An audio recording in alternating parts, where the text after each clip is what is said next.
Friends, मंजिलें उन्हीं को मिलती है जिनके सपनों में जान होती है। मंजिलें उन्हीं को मिलती है जिनके सपनों में जान होती है। पंख होने से कुछ नहीं होता यारो, हौसलों से उड़ान होती है, हौसलों से उड़ान होती है। धन्यवाद।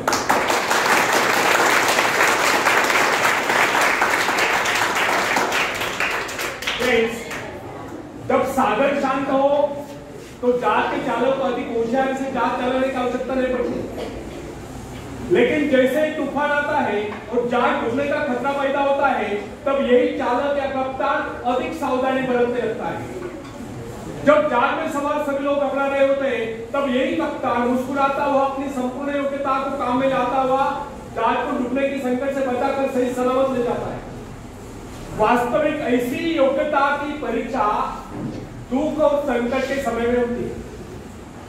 जब कोई इंसान थोड़ी पूंजी लगाकर अपने व्यापार का विस्तार करता है तो उसे वर्षों तक कठोर परिश्रम करने पड़ते हैं।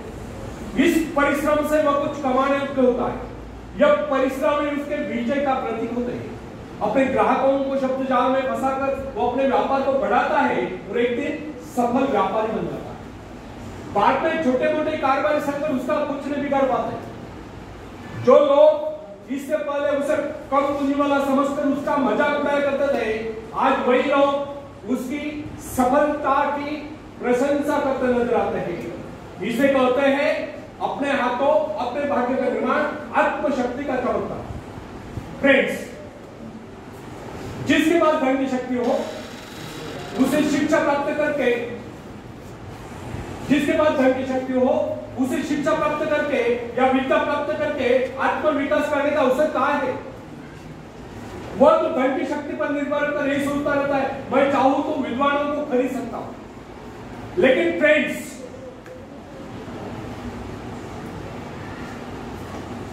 जो विद्या प्राप्त करना सबसे जरूरी समझता है, वह रात रात भर अध्ययन करता रहता है, क्योंकि उसे पता है कि उसका कोई सहारा नहीं। सहारा बनेगा तो वह उसका अपना स्वयं का ज्ञान, जिस आदमी को पता हो जाता है कि उसे बाहरी सहायता मिलना बंद हो गया है, वो या तो अपने पांव पर खड़ा हो जाकर गिर जाएगा। वास्तविक उस समय वो उसे बहुत ही कठोर परिश्रम की आवश्यकता महसूस होगी। असफलता के कलंक से बचने के लिए उसे अपने व्यक्तित्व की रक्षा करनी चाहिए। ऐसे लोग अपने आत्मविश्वास की शक्ति के बल पर दिन रात मेहनत करते हैं और सफल हो जाते हैं।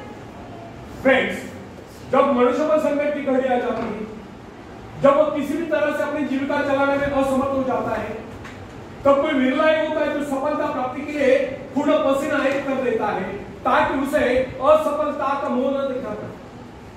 संकट काल में तो मनुष्य की बुद्धि का पता चलता है। कई बार ऐसे अवसर पर ऐसी सफलता मिलती है जिसकी मनुष्य ने सपने में भी आशा की। वो स्वयं सोचने लगता है कि मुझे इतनी सफलता कैसे मिली। वास्तविक ऐसी शक्ति हर इंसान के भीतर छुपी हुई है, परंतु वो उसे पहचान नहीं पाता। जैसे वह संकटों से घिर जाता है, वैसे ही अशक्ति बाहर निकलकर उसकी सहायता करने लगती है। जो काम इससे पहले वह असंभव समझ रहा था, वही काम पूरे होने लगते हैं। इसका कारण यह है, जब हमारा जीवन चारों खतरों से घिर जाता है, तब उससे बाहर निकलने के लिए हम हाथ पैर मारना शुरू कर देते हैं और इस संघर्ष से उसकी बुद्धि तेज हो जाती है। उसमें एक प्राकृतिक नैसर्गिक शक्ति आ जाती है।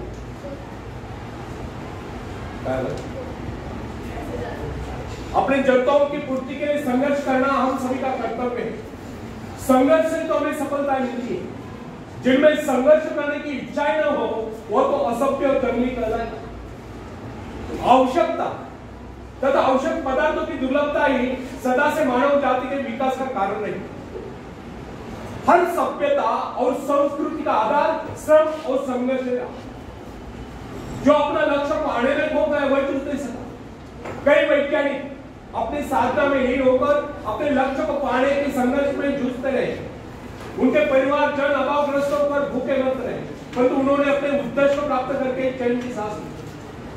जब उन्हें सफलताएं प्राप्त हुई तो लोगों को उनके आविष्कार की शोध बहुत बड़े आश्चर्य से प्रतीत हुई। फ्रेंड्स, आवश्यकता ही आविष्कार की जर्नी, शोध की जर्नी। यह जरूरत का ही कमाल है जिसने मानवीय सभ्यता को कहां से कहां पहुंचा दिया, अश्व युग से संगणक युग तक। जरूरत की लक्ष्य का निर्धारण करती, इसे पाने के लिए वैज्ञानिक तथा शोधकर्ता जिजान से जुट जाते हैं। मनुष्य की गुप्त शक्ति का पता उस समय चलता है जब तो जरूरत आकर उसके सामने खड़ी होती है, उसकी पूर्ति के लिए संघर्ष करता है। मनुष्य की यह गुप्त शक्ति आपातकाल में प्रकट होती है। इसका सीधा अर्थ यह हुआ, यदि मनुष्य को किसी वस्तु की आवश्यकता ही न हो तो उसके आंतरिक शक्ति का अंत हो जाएगा। बाहरी सहायता लेने से भी इस आंतरिक शक्ति को बाहर निकलने का अवसर नहीं मिलता।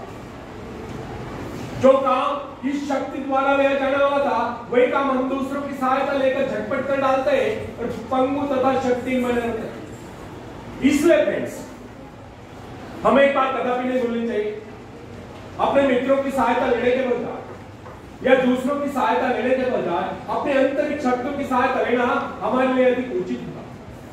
क्योंकि आत्मनिर्भरता एक ऐसी शक्ति है जो मित्रता यानी कि मित्रों से भी सहायता, प्रभाव, दूसरों का प्रभाव, धन संपत्ति, दाम्पत्य काम, ऊंचा वंश, ऊंचे खानदान में जन्म पाई व्यक्ति का सहारा लेना या बाहरी किसी भी प्रकार की सहायता, इन सब की सामूहिक शक्ति से ही शक्तिशाली होते हैं। इन शॉर्ट, आत्मनिर्भरता एक ऐसी शक्ति है जो मित्रता, प्रभाव, धन संपत्ति, ऊंचा वंश या बाहरी किसी भी प्रकार की सहायता, इन सब की सामूहिक शक्ति से ही शक्तिशाली होती है। आत्मनिर्भरता की सहायता लेकर मनुष्य भीषण से भीषण बाधाओं को भी पार कर जाता है, भयंकर कठिनाइयों पर भी विजय प्राप्त करता है, बड़े से बड़े आविष्कार यानी कि शोध करने में भी सफल हो जाता है। इंसानी गुणों में सबसे अधिक शक्ति आत्मनिर्भरता की।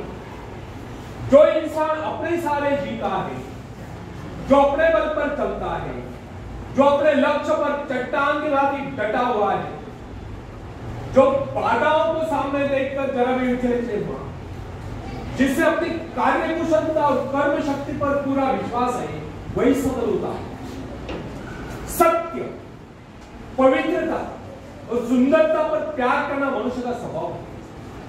जो व्यक्ति मौलिक विचारों के बल पर जीता है, जिसके कुछ सिद्धांत हैं जिन पर वह आरूढ़ रहता है, जो अपने वसूलों पर दृढ़ता से कायम है, लोग उसे आश्चर्य से देखते, उसके अनुयायी यानी कि शिष्य बनने का प्रयत्न करते हैं, क्योंकि लोगों के दृष्टि में वो महान। फ्रेंड्स, यदि आप भी महान बनना चाहते हो तो अपनी शक्तियों को पहचानो। ईश्वर ने जो शक्ति आपको प्रदान की है वो आपके भीतर छुपी हुई है, उसे जगाकर बाहर लो। यदि आप उसे जगाने में सफल होगे तो सफलताएं आपके कदमों तले होगी और आप कामयाबी के शिखर पर होंगे। आखिर में हरिवंश राय बच्चन जी की कविता मैं पेश करता हूं, आप भी मुझे साथ में। लहरों से डरकर नौका पार नहीं होती, कोशिश करने वालों की कभी हार नहीं होती, कोशिश करने वालों की कभी हार नहीं होती। नन्ही चींटी जब दाना लेकर चलती है, चढ़ती दीवारों पर 100 बार फिसलती है। नन्ही चींटी जब दाना लेकर चलती है, चढ़ती दीवारों पर 100 बार फिसलती है। मन का विश्वास रगों में सांस भरता है, चढ़कर गिरना, गिरकर चढ़ना न करता है।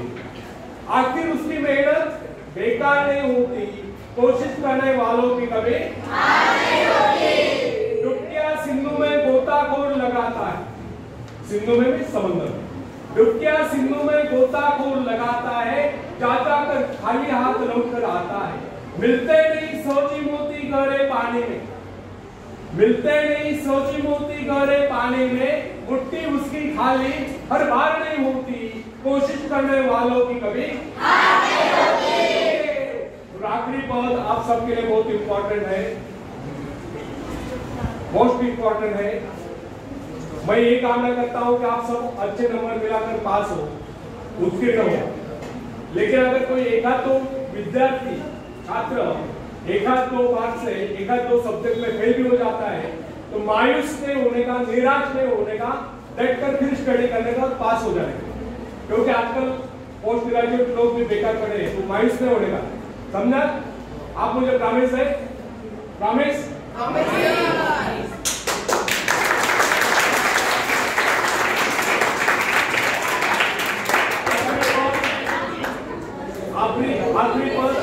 पेश करने का बाकी है।